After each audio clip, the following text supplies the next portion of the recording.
জয় মা। কৃপাং কুরু মহাদেবী সুতেষু প্রণতেষু চ চরণাশ্রয় দানেন কৃপাময়ী নমস্তুতে। স্বামী পূর্ণাত্মানন্দ মহারাজের লেখা চিরন্তনী সারদা নামক গ্রন্থ থেকে আমাদের পাঠ চলছে। স্বামীজির ভারত পরিক্রমা ও বিশ্ব পরিক্রমা এবং শ্রী শ্রী মা। আজ চতুর্থ দিন পাঠ চলছে।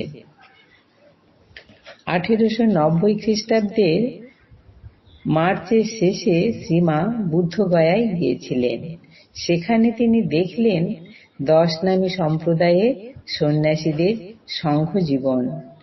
ভারতবর্ষের সনাতন আদর্শকে সেই সন্ন্যাসীরা কিভাবে সংঘ জীবনের মাধ্যমে প্রজ্জ্বল রেখেছেন।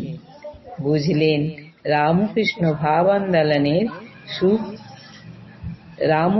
ভাব আন্দোলন সুপ্রতিষ্ঠিত করার জন্য, রামকৃষ্ণ ভাবাদর্শ প্রচার করার জন্য প্রয়োজন অনুরূপ একটি সংঘের।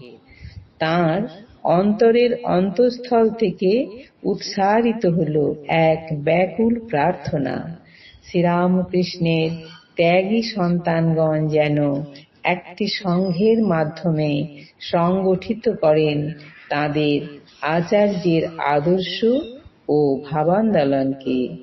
যে সংঘ পৃথিবীর মানুষের কল্যাণে বহু শত বর্ষ নিয়োজিত থাকবে।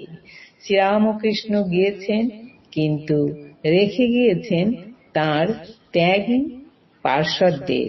তাদের মধ্যে জগৎ যেন পায় একজন শ্রীরামকৃষ্ণকে। তাদের মধ্যে জগৎ যেন পায় একজন শ্রীরামকৃষ্ণকে। বুদ্ধগয়া থেকে শ্রীমা কলকাতায় ফেরেন ওই বছর এপ্রিলের গোড়ায় এবং বলরাম বসুর বাড়িতে অবস্থান করেন। স্বামীজিও ওই সময়ে গাজীপুর, বারাণসী ভ্রমণ করে কলকাতায় ফিরেছেন।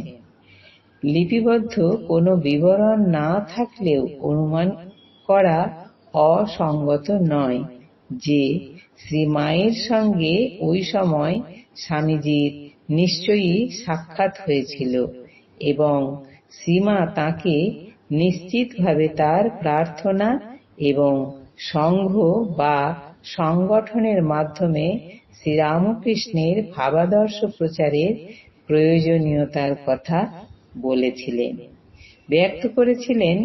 তাঁর আকাঙ্ক্ষার কথা স্মরণ করিয়ে দিয়েছিলেন শ্রীরামকৃষ্ণের সর্বক্ষণের এবং অন্তিম লগ্নের আকুতির কথা, যে তার সন্তানেরা যেন ভালোবাসার নিগূঢ় বন্ধনে নিরন্তর আবদ্ধ থাকেন এবং জগৎ কল্যাণে তারা যেন নিজেদের জীবন উৎসর্গ করেন। বলেছিলেন, সর্বোপরি শ্রীরামকৃষ্ণ তাঁরই মধ্যে এবং তাঁরই মাধ্যমে কর্ম করবেন সে কথাও। অবশ্য এটা আমরা অনুমান করছি, তবে অনুমান যে ভিত্তিহীন নয় তা বরানগর মঠ থেকে বারাণসীর প্রমোদাদাস মিত্রকে লিখিত স্বামীজির 26শে মে 1890 তারিখের পত্র থেকে বেশ বোঝা যায়। এই সময় স্বামীজির মনে হয়েছিল শ্রীরামকৃষ্ণের মহান আধ্যাত্মিক ভাবাদর্শকে দেশে ও দেশান্তরে প্রচারের আগে কঠোর তপস্যা ও সাধনার মাধ্যমে নিজেকে প্রস্তুত করা প্রয়োজন। তাই তিনি সংকল্প করলেন, তিনি দীর্ঘ প্রব্রজ্যায় বের হবেন, জগৎ কল্যাণে নিজেকে উৎসর্গ করার জন্য আত্মজ্ঞানের সাধনা করবেন এবং সাধনায় সিদ্ধি লাভ না করা পর্যন্ত আর ফিরবেন না।